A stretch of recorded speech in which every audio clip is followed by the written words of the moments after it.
ഈശോമിശിഹായ്ക്ക് സ്തുതിയായിരിക്കട്ടെ. വിശുദ്ധ യോഹന്നാൻ്റെ സുവിശേഷം 8-ാം അധ്യായം അതിൻ്റെ 48 മുതൽ 58 വരെയുള്ള തിരുവചന ഭാഗം. പിതാവും പുത്രനും ആയ ദൈവത്തിൻ്റെ ഹൃദയ ഐക്യവും ബന്ധവും, പിതാവ് പറയുന്നതും പിതാവ് ആഗ്രഹിക്കുന്നതും പ്രവൃത്തിപഥത്തിലെത്തിക്കാൻ തൻ്റെ ജീവിതം ഒഴിഞ്ഞു വെച്ചവനായിരുന്നു കർത്താവ്.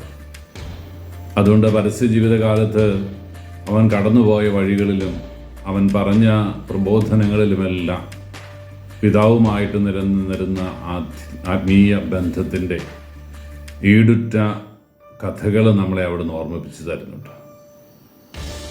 ഇന്ന് തിരുവചന ഭാഗത്ത് നമ്മൾ വായിക്കുന്നത് പിതാവായ ദൈവത്തിൻ്റെ കയ്യൊപ്പോടുകൂടി ലോകത്തിലേക്ക് വന്ന യേശു തമ്പുരാൻ പിതാവ് പറയുന്നത് മാത്രം ചെയ്യാൻ ആഗ്രഹിക്കുന്നു. പിതാവുമായ ബന്ധത്തെക്കുറിച്ച് പറഞ്ഞപ്പോൾ അബ്രാഹത്തെയും പ്രവാചകന്മാരെയും ഈ ജനം ആദരവോടെ കാണുന്നവരെയൊക്കെ തനിക്ക് മുമ്പുണ്ടായിരുന്നവർ എന്ന് ചിത്രീകരിക്കുന്നതിനപ്പുറത്ത് താൻ അവർക്ക് മുമ്പേ ഉണ്ടായിരുന്നവനാണ് എന്ന് യേശു പറയുമ്പോൾ പിതാവും പുത്രനും പരിശുദ്ധാത്മാവുമായ ത്രിത്വൈക ദൈവത്തിൻ്റെ സൃഷ്ടികളിൽ ഒരുവൻ മാത്രമാണ് അബ്രാഹം എന്ന് പറയുമ്പോൾ യേശു അബ്രാഹത്തേക്കാൾ ഉപരിയാണ് എന്ന സത്യം ഉൾക്കൊള്ളാനുള്ള മടി കൊണ്ടും ഒരുപക്ഷെ അത് പരസ്യമായി പ്രകടിപ്പിക്കാത്തത് കൊണ്ടും നാം കാണുന്നത് യഹൂദരുടെ അസ്വസ്ഥത. അവർ യേശുവിനെ പരസ്യമായിട്ട് മലയുടെ ശൃംഗത്തിൽ നിന്ന് തള്ളിയിട്ട് കൊല്ലാൻ ആഗ്രഹിക്കുകയും ഈശോ അവരുടെ ഇടയിൽ നിന്ന് മറഞ്ഞു എന്ന് വചനം നമ്മളെ ഓർമ്മിപ്പിക്കുന്നു. പ്രിയപ്പെട്ടവരെ, അടിസ്ഥാനപരമായി നാം തിരിച്ചറിയേണ്ട ഒരു യാഥാർത്ഥ്യം, പരിശുദ്ധ പിതാവ് ലിയോ പാപ്പ കഴിഞ്ഞ നാളുകളിൽ വിശുദ്ധാത്മാക്കളോടും പരിശുദ്ധ അമ്മയോടുമുള്ള നമ്മുടെ ബന്ധത്തെയും നമ്മുടെ ഭക്തിയെക്കുറിച്ചൊക്കെ പറഞ്ഞ കൂട്ടത്തിൽ പിതാവായ ദൈവത്തിൻ്റെ സൃഷ്ടിയായ,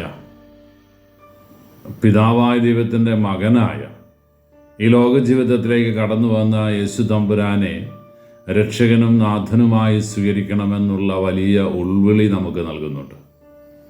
യേശു കേന്ദ്രീകൃതമായ ഒരു ജീവിതം നമുക്കുണ്ടാകണമെന്ന് അവിടുന്ന് ആഗ്രഹിക്കുന്നുണ്ട്.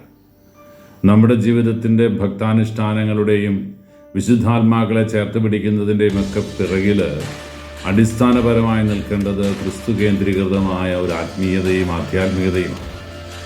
അത് കൈമസ്സം വന്നു പോകാതിരിക്കാൻ നമുക്കേറെ ശ്രദ്ധിക്കേണ്ടതുണ്ട്. വിശുദ്ധാത്മാക്കളൊക്കെ ദൈവത്തിലേക്ക് നമ്മളെ അടുപ്പിക്കുന്നവരാണ്. ദൈവത്തിൽ നിന്ന് അനുഗ്രഹങ്ങൾ നമുക്ക് വാങ്ങിച്ചു തരുന്നവരാണ്. പരിശുദ്ധ അമ്മയെയും എല്ലാ വിശുദ്ധന്മാരെയും നമ്മൾ കരുതേണ്ടത് നമുക്ക് വേണ്ടി ദൈവകരങ്ങളിൽ നിക്ഷേപം വാങ്ങി തരുന്നവരായിട്ട്, ദൈവകരങ്ങളിൽ നമ്മെ സമർപ്പിച്ച് നമുക്ക് വേണ്ടി പ്രാർത്ഥിക്കുന്നവരായിട്ട്.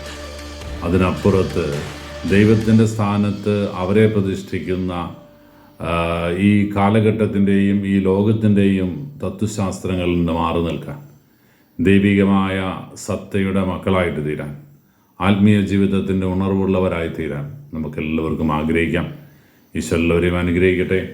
കർത്താവ് മിശിഹായുടെ കൃപയും പിതാവായ ദൈവത്തിൻ്റെ സ്നേഹവും പരിശുദ്ധാരൂപിയുടെ സഹവാസവും നാം എല്ലാവരും കൂടി ഉണ്ടായിരിക്കട്ടെ, ഇപ്പോഴും എപ്പോഴും എന്നേക്കും. ആമേൻ.